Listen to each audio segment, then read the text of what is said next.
우리가 할 수 있는 모든 것을 다 여호와께 맡기자. 우리가 할 수 있어도 우리가 하는 게 아니라 다 하나님께 맡기고 하나님 뜻에 우리는 순종하며 살자라는 뜻으로 제가 오늘 잠언 16장 1절에서 3절 말씀을 택했습니다. 너의 행사를 여호와께 맡기라입니다. 만사여의란 말이 있습니다. 그 말을 뜻을 풀이하면 모든 일이 마음에 원하는 대로 된다.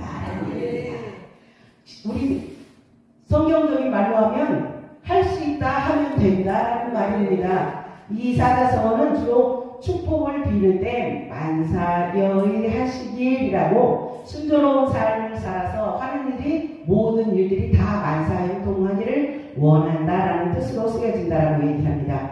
모든 것이 다 내가 원하는 대로 될 수 있다고 말하는 것입니다. 근데 우리가 우리의 삶이 다 내 뜻대로 내가 원하는 대로만 되면 뭐 걱정이겠어요. 잠언서 13장 12절에 보니까 소망이 더디 이루는 것은 마음을 상하게 하나니 소원을 이루는 것은 곧 생명나무니라 라고 기록하고 있습니다. 우리는 일이 뜻대로 되지 않을 때 우리는 고통을 당하고 마음을 많이 상해합니다. 그러나 모든 것이 원하는 대로 간절히 원하는 것이 이루어졌을 때 우리 영혼은 마른 땅을 적시는 것처럼 우리는 자동으로 할렐루야 아멘을 하죠. 근데 우리는 매일 이런 행복을 누리며 살면 그만큼 좋은 게 없어요. 그러나 우리 삶은 그렇지 못합니다.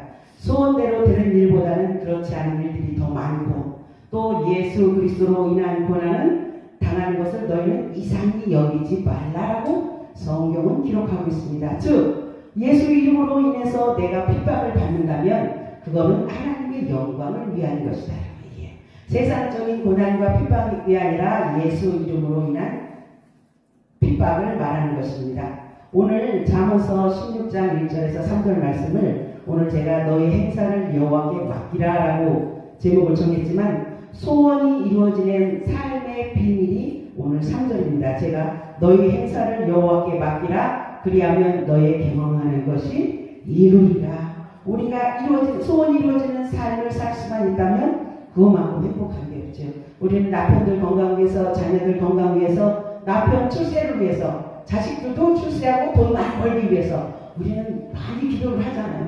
그러고서 죄송하지만 저는요. 그러고서 조금 생각나면 우리 교회도 부흥되기를 원하고 내가 영적으로 성숙하기를 원하고 나도 물질 축복받기를 원하고 근데 우리는 모든 것들이 가족이 먼저더란 얘기예요. 근데 하나님께서는 하나님을 먼저 생각하고 하나님께 모든 것을 맡기라라고 얘기합니다. 너의 경영하는 것, 즉 마음에 원하고 계획하는 것들을 여호와께 맡기면 하나님께서 다 이루어주신다는 말씀이 오늘 잠언서 16장 1절에서 3절에 있는 말씀입니다. 왜 내 일을 하나님께 맡겨야 합니까? 여호와께 맡긴다는 것은 그럼 무엇입니까? 또 여호와께 맡김으로써 어떤 기대를 할 수 있습니까? 라는 질문들이 줄줄이 사탕으로 줄줄이 나옵니다. 그러나 이런 질문에 대해서 100% 명확한 답을 줄 수는 없습니다. 그러나 이 말씀을 통해서 우리가 알 수 있는 것은 여호와 하나님께서 나의 행복한 삶에 깊이 관여해 주시면 너의 행사를 여호와께서 다 책임져 주신다라고 오늘 성경은 말하고 있습니다. 하나님을 떠난 상태에서는 아무것도 할 수가 없습니다. 오늘 제가 오전에 가서 예배를 드리고 왔는데 그곳에서 목사님이 설교하시면서 그랬어요. 내가 주인이 될 것인지 아니면 예수님을 나의 주인으로 삼고 살 것인지 우리가 아는 찬양이 있어요. 내가 주인 삼은 모든 것 내려놓고. 근데 내가 주인 삼은 것이 도대체 내가 뭐가 있을까 하고 제가 오늘 말씀을 드리면서 생각을 해봤더니 많더라고요. 하나님도 내 주인이요, 내 자식도 내 주인이요, 내 물질도 내 주인이요, 내가 가지고 있는 모든 것들도 다 내 주인이더라고요. 근데 오늘 찬양은 내가 주인 삼은 모든 것 내려놓고 주님 앞에 나오라고 찬양을 합니다. 그러면 내가 하나님을 내 삶 가운데 몇 퍼센테이지를 두고 하나님을 섬길 것이냐라는 말씀입니다. 그러면 우리는 하나님은 말씀하셔요. 100% 나는 네가 나한테 100% 올인하기를 원한다. 근데 우리는 아멘 할렐루야 하면서 100% 올인 안 하면 아니에요. 98% 정도 올인하고 2% 정도를 남겨둬요. 왜? 내가 할 수 있을 것 같으니까. 내가 해보고 싶어서, 나도 뭔가를 할 수 있다고 보여주고 싶어서.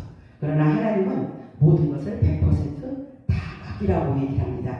잠언서 16장 9절에 보니까 사람이 마음으로 자기의 길을 계획할지라도 그 걸음을 인도하시는 이는 여호와시니라라고 기록하고 있습니다.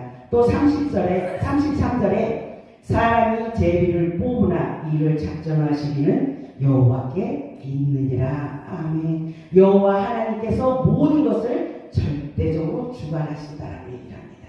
세상에는 우연이 없습니다. 또 사람의 뜻에 따라서 되는 일도 없습니다. 모든 일 뒤에는 그 일을 작정하시고 이루시는 여호와 하나님의 손이 저와 여러분에게 항상 있습니다. 오늘 4절 말씀해 보니까 여호와께서 온갖 것을 그 쓰임에 적당하게 지으셨나니 악인도 악한 날에 적당하게 하셨느니라 라고 기록하고 있습니다. 아니 예수 믿는 착한 사람들만 만들어 놓으면 되지 뭘 악인들을 만들어 놓고 악인들을 사용하신다고 얘기합니까? 이사야에서 보면요, 하나님께서 이스라엘 백성들을 하나님 앞에 나오기 위해서 아수르를 사용하고 바벨론을 사용하고 애굽을 사용하고 모압을 사용하고 암몬을 사용하고 주위에 있는 모든 나라들을 통해서 이스라엘 백성들을 자꾸 건드리십니다. 뭐하게요? 나한테 나와 하나님과 교제하며 하나님과 대화하며 하나님께 예배하며 더불어 살자라고 옆에 있는 나라들을 통해서 자꾸 이스라엘 백성들을 자극하는데 이스라엘 백성들은 어떻게 해요? 예 알았습니다 하나님 하고 뒤돌아서 딴짓하고요. 예 알았습니다 하나님 하고 앞으로 딴짓하고요. 근데 그 모습이 내 모습이더라고요. 제가 이사야서를 공부하면서 그 모습이 내 모습이더라고요. 내가 교회 나왔을 때 있잖아요. 세상 두도 없는 경건한 목사예요. 이야 이렇게만 살면 누가 흉볼 것도 없고 누가 바람잡을 것도 없고 누가 타치할 것도 없어.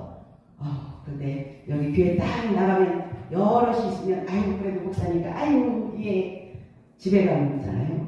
야 집에 가면 내 맘대로잖아요.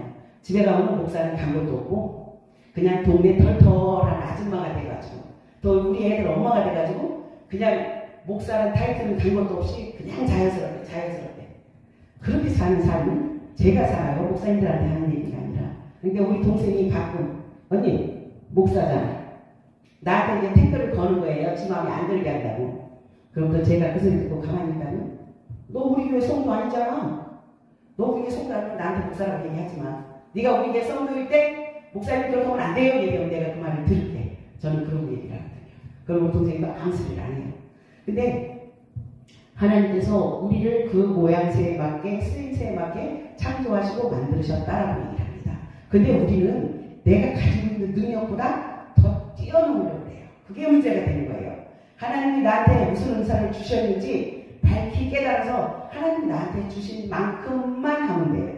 그 울타리 안에서만 살면 돼요. 근데 우리는 그 울타리를 그냥 늘 뛰어넘어서 앞서가려고 하고 뛰어넘어서 뭔가를 해보려고 할 때 우리들한테는 문제만 생기더란 말이에요. 오늘도 가서 이제 예배를 드리고 많은 사람들과 얘기를 하면서 여기는 참 단결이 참 잘 돼 있다. 정말 오늘 한 40명이 모였는데요. 정말 아름답게 열심히 최선을 다해서 예배하는 모습들을 보면서 참 열정이 대단하다. 참 이런 목사님들만 있으면 더 이상 바랄 게 없겠는데 그 합동중환이 또 유명하잖아요. 열정이 대단해요. 또 김영희 목사님 또 열정이 만만치 않으니까 아주 쬐끔하신 양반이 앞에 서갖고 얼마나 열심히 말씀을 전하시고 잘 전하시는지 아주 아멘이 얼마나 크게 들리는지 몰라요. 우리는요 아멘 소리요 저도 아멘 소리를 하기는 하지만 속으로 할 때도 많아요. 앞에서 하시는데 그냥 아멘 해주면 얼마나 좋아요. 속으로 아멘 누가 들을까봐. 아니 아멘은 우리가 그 뜻대로 이루어지길 원한다라고 고백하는 소리인데 그 아멘 소리 하는 것조차도 인색해요. 근데 거기를 갔더니 거기 40명이 한 목소리로 아멘을 하는데요. 거기는 왜 이렇게 전부 죄송한 얘기지만 기타 화통을 삶아드신 분들이 많이 계신가 봐.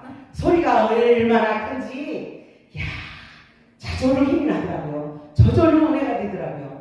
그래서 너무 감사하다. 그래서 이제 오면서 목사님 저는 약속이 있어서 먼저 가겠습니다. 그랬더니 3월달에 볼 거지? 그러시더라고요. 그래서 예 가겠습니다. 하고 약속을 하고 왔습니다. 오늘 그 모습들을 보면서 우리 벽자씨도 정말 열정이 대단한 목사님들 굉장히 많거든요. 협력하여 소원을 이뤄서 하나만 되면 더 이상 바랄 게 없어요. 근데 사실은 그냥 나 잘났어 하고 계시는 분들이 많아서 사실은 하나를 똘똘 뭉치면 겨자씨도 세상 어디냐라도 안 물었거든요. 네. 오늘 설교하시는 목사님 그러시더라고요. 우리가 영적 부흥, 영적 성장, 성령 충만을 얘기를 할 때 이 요즘 시대에 붕괴하는 붕괴를 얘기를 하지 말아라. 1907년도에 평양에서 있었던 장대현 교회에서 있었던 그 성령의 역사, 그 부흥을 얘기하자라는 얘기를 하시더라고요.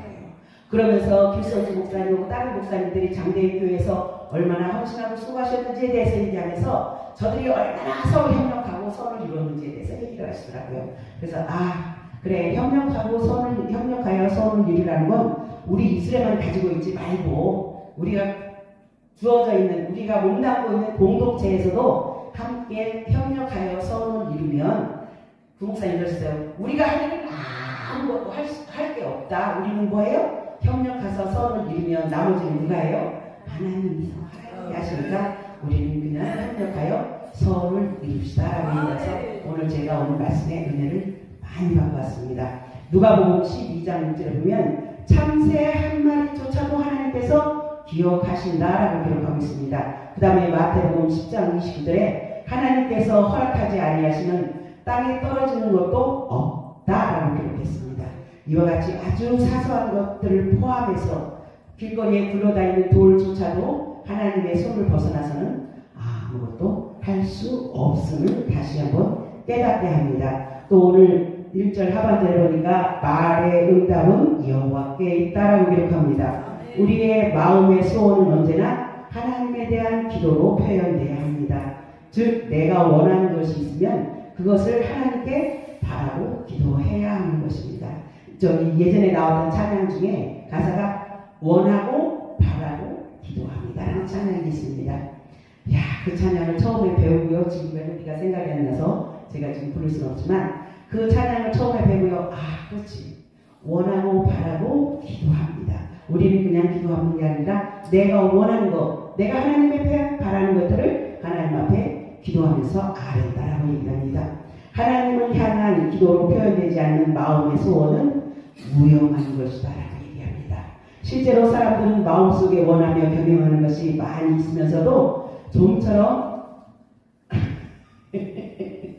하나님 앞에 나아가 기도하지 않습니다. 잠언서 19장 2절에 지식이 없는 소원은 선하지 못하고 발이 급한 사람은 그르친다라고 기록하고 있습니다.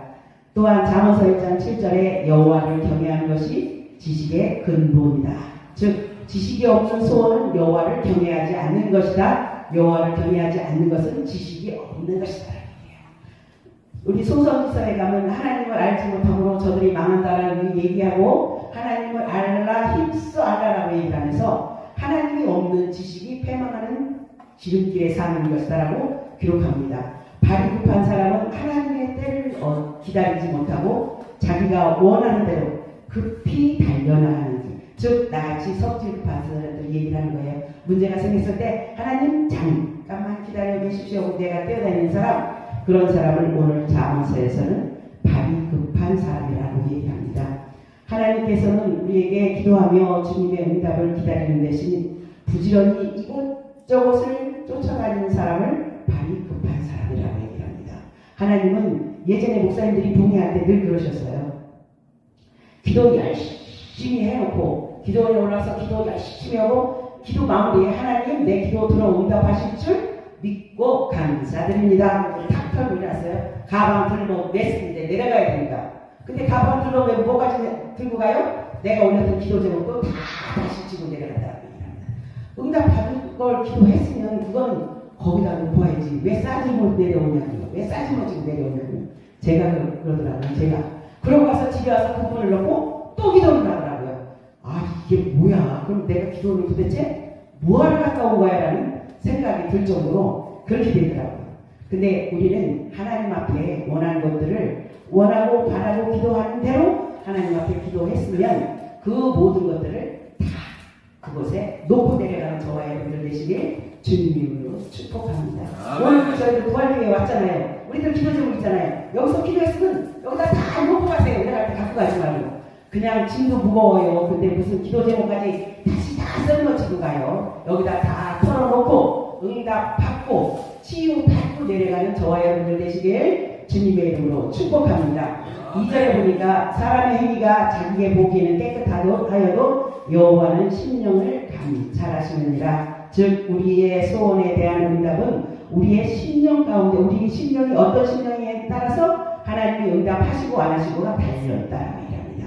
우리는 외모를 본다고 얘기합니다. 그런데 하나님은 중심을 본다라고 얘기를 하시잖아요. 오늘 본문에도 여호와는 심령을 감찰하신다라고 얘기해요. 야고보서 5장 16절에 의인의 간구는 역사하는 힘이 많다라고 기록하고 있습니다. 하나님께서는 우리의 겉모습에 속지 않고 우리 깊은 속을 통찰하여 보신다라고 얘기합니다. 우리 소위 쌩얼이라는 얘기를 많이 하잖아요. 이제 쌩얼을 말을 하자면 저도 이제 선크림까지는 발랐습니다. 그리고 이제 눈썹 문신을 하고 나니까 화장을 다 안 해도 되는 거예요. 그러니까 선크림 바르고 립스틱만 바르면 화장 끝. 근데 피부가 뽀얀 분들은 화장을 안 해도 묻지만 바르도 괜찮아요. 근데 저 같은 경우는 피부가 까무잡잡하다 보니까 화장을 안 하면 대박나요.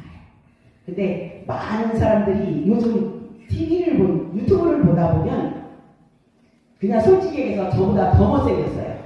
근데 화장을 하고 변장을 싹 하고 나면 아유 이런 키리에 저리 가라고 입고 이영에 저리 가라고 입고 화장술들이 대단하더라고요. 야, 난 중국 여자분 정말 매주같이 생겼어요. 어디 하나 뭐 눈도 좋고 입도 작고 어디 하나 부르면 하는데 화장을 해놓으니까 힘이 뺨치더라고요. 그래서 내가 아니 나 저 화장술 배우고 싶어. 나 저 화장술 배우고 싶어. 저렇게 화장을 하면 얼마나 좋아. 야, 제가 그렇게 이제 한번 TV 보면서 본 적이 있어요. 근데 우리는 쌩얼 배우기를 별로 좋아하지 않아요. 많은 사람들 앞에 있어서 다 가꾸고 화장을 하고 이쁜 모습들을 보이려고 애를 씁니다.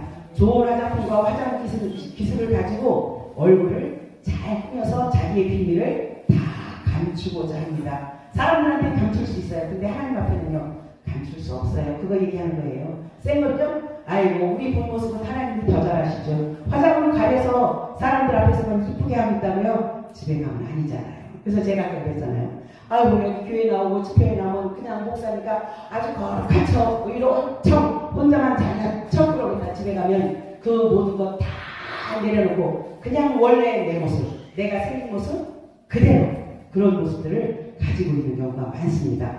우리는 하나님 앞에 눈 가리고 아웅한다라고 얘기를 하죠. 하나님 앞에 우리가 숨으려고 해도 어린애들은 소꿉장난 해보세요. 어린애들은요 안 숨어요. 어디만 숨겨요? 얼굴만 숨어요. 머리만 쳐박고 엉덩이는 방치는 다 쳐든 채로 다 숨었다고 찾으라는 얘기를 합니다. 그런데 하나님 앞에 그 어린이들도 우리 앞에서는 어쩔 수 없는 거지만 우리가 하나님 앞에 나를 숨기고 나를 가다듬고 나를 어쩐다 할지라도 하나님께서는 우리의 심령에서부터 모든 것을 나보다 나를 더 잘 아시는 분이기 때문에 하나님 앞에는 숨길 게 없다라고 말씀합니다. 예레미야 17장 9절에 보니까 만물보다 거짓되고 심히 부패한 것이 마음이라 누가 능히 이를 알리오라고 기록하고 있습니다. 우리는 자주 깨끗해 보이는 자신의 행위에 속아서 그 속에 심한 마음의 부패를 깨닫지 못할 때도 있습니다. 내 안에 어떠한 것들이 잘못되어 있는지 어떠한 것들이 부패되어 있는지 그냥 알지 못하고 넘어갈 때도 많다는 말씀입니다. 오늘 16장 25절에 어떤 길은 사람의 보기에는 바르나 필경은 사망의 길이다 라고 기록해놓고 있습니다. 예전 현대그룹의 정부를 세운 고 정지용 회장에 관한 예화에서 제가 적어가지고 왔습니다. 1952년 12월에 미국의 아이젠하워 대통령이 한국을 방문하여 부산에 있는 유엔군 묘지를 방문할 예정이었습니다. 이에 미군은 묘지에 조경공사를 할 계약자를 구하면서 그 묘지에 푸른 잔디를 깔아줄 것을 요구했습니다. 그런데 아이젠하워 대통령이 대한민국에 방문했을 때가 1952년 12월입니다. 잔디가 있어요? 없습니다. 지금 같으면 인조잔디는 있지만 1952년도에는 없었습니다. 하지만 한겨울에 푸른 잔디를 구할 수 없었습니다. 그런데 정주영 회장은 어떻게 벌을 썼느냐면 정주영 회장은 12월달 되면 보리가 싹이 나잖아요. 보리가 파릇파릇하게 올라와 있습니다. 이제 막 자란 파란 싹이 나오고 있는 보리밭을 통째로 사들여서 잔디 대신 보리 이상으로 유엔군 묘지를 푸르게 덮었습니다. 대통령은 그것이 보리인 줄도 모르고 묘역에 와서 헌화하고 돌아가고 미군은 매우 만족해하며 계약한 것보다 훨씬 많은 돈을 지불했다라고 기록하고 있습니다. 그러면서 이것이 정주영 회장의 성공 시나리오 중 하나라고 얘기하면서 이러한 보리 새싹들은 말라 죽었습니다. 그러나 저들은 겉으로 보기에는 푸르른 생명이 있는 것처럼 보였습니다. 정주영이 회장이 그렇게 하면서 한 시간을 그 사람들에게 보여주기 식으로 보리싹을 갖다 까름으로 인해서 아이젠하워 대통령은 그게 잔디인 줄 알고 즐거운 마음으로 돌아갔고 또 그쪽에서 원하는 것들을 아마 그 보리 이삭을 하지 않고 잔디를 깔지 않았으면 아이젠하워 대통령이 어떻게 나왔을지는 또 모르는 부분이에요. 근데 정주영 회장이 기지를 발휘해서 보리 새싹을 깔므로 인해서 저들은 돌아가서 계약한 것보다 더욱더 많은 사례를 했다. 그것이 정주영 회장의 성공 일화다. 우리는 우리에게 문제가 생겼을 때 어떻게 할 것이냐 제야죠. 오늘 3절에 보니까 너의 행사를 여호와께 맡기라. 그리하면 너의 경영하는 것이 이루리라라고 기록하고 있습니다. 모든 일에 있어서 성공의 비결은 여호와 하나님께 맡기는 것입니다. 하나님께서는 나를 위해서 은혜로 그것을 이루어 주십니다. 하나님께 맡기고 나는 아무것도 하지 않으면 무책임하고 이기적이 아닌가라고 물을 수 있습니다. 그러나 그렇지 않습니다. 우리가 하는 것은 하나님을 믿고 하나님께 모든 것을 맡기는 것을 얘기합니다. 아멘. 우리가 믿을 때 맡길 수 있는 거예요. 우리가 못 믿으면 못 맡겨요. 박성자 목사님이 이 강단을 피우면서 어느 목사님은 나 있잖아 목사님 나 주일날 교회 없어 그런데 여기 좀 주일날 하루만 맡아서 좀 하루만 설교를 해줘. 아무한테나 맡기겠습니까? 아니요, 절대 그럴 수 없습니다. 절대 그럴 수 없어요. 아무한테나 맡기는 게 아니에요.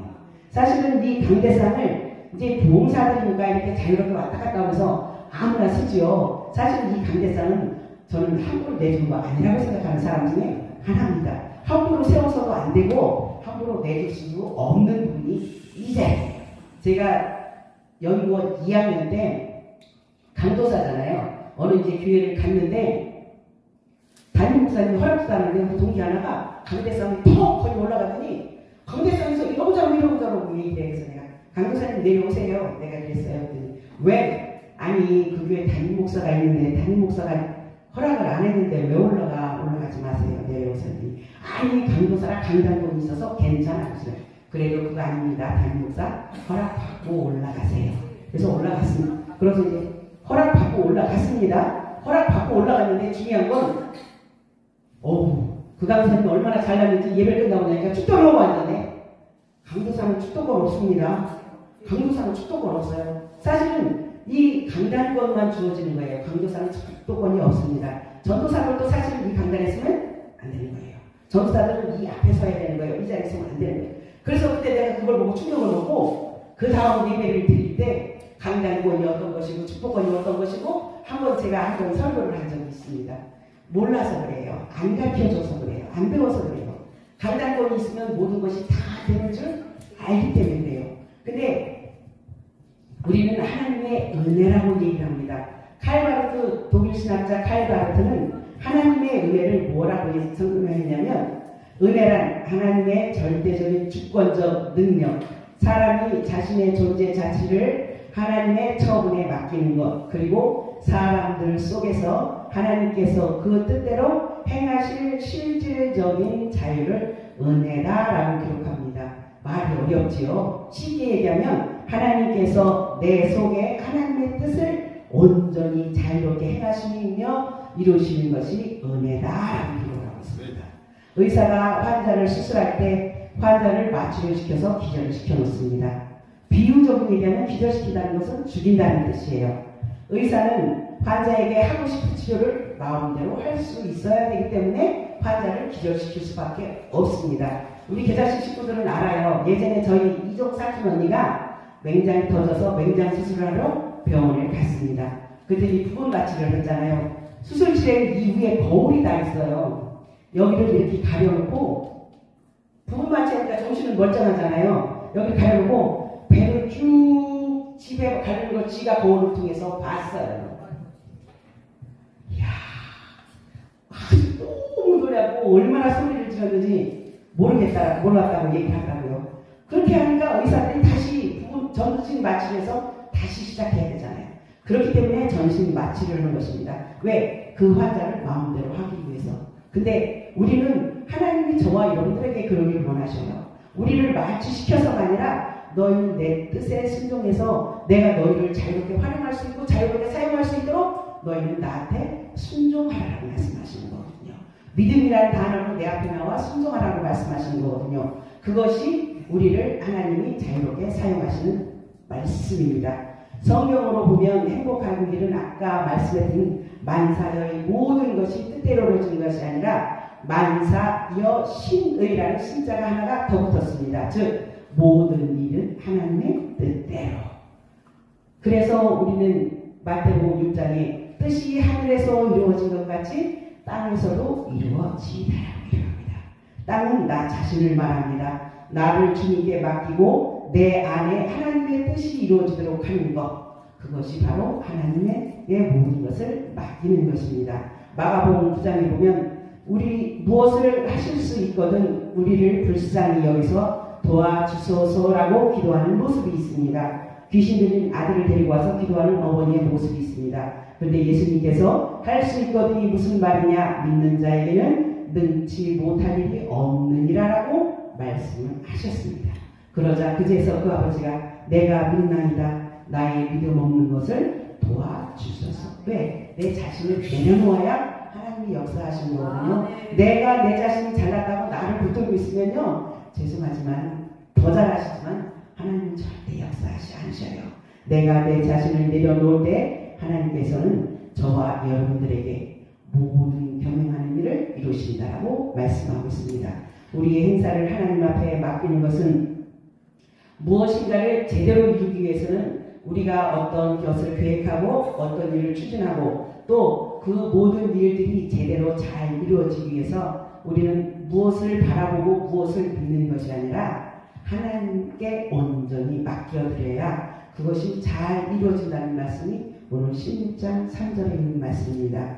우리가 우리의 행사를 하나님께 맡긴다고 했을 때 도대체 하나님께 맡긴다는 것은 무엇입니까? 어떻게 해야 하나님 앞에 맡기는 것이 되겠습니까? 일반적으로 우리가 무엇인가를 맡긴다고 하면 그 문제에 대해서 우리는 신경을 꺼버리고 그리고 대신에 그것을 맡은 사람이 모든 일을 하게 된다라고 말을 합니다. 쉽게 얘기해서 우리가 여행을 가려고 합니다. 근데 가족들이 몇몇씩 간단하게 가는 것 같지만 해외여행 같은 경우 갈 때는 우리끼리는 못 가잖아요. 그러니까 어떻게 해요? 여행사를 통해서 가이드를 통해서 다 돈만 주면 저들이 알아서 척척척척 다 해주잖아요.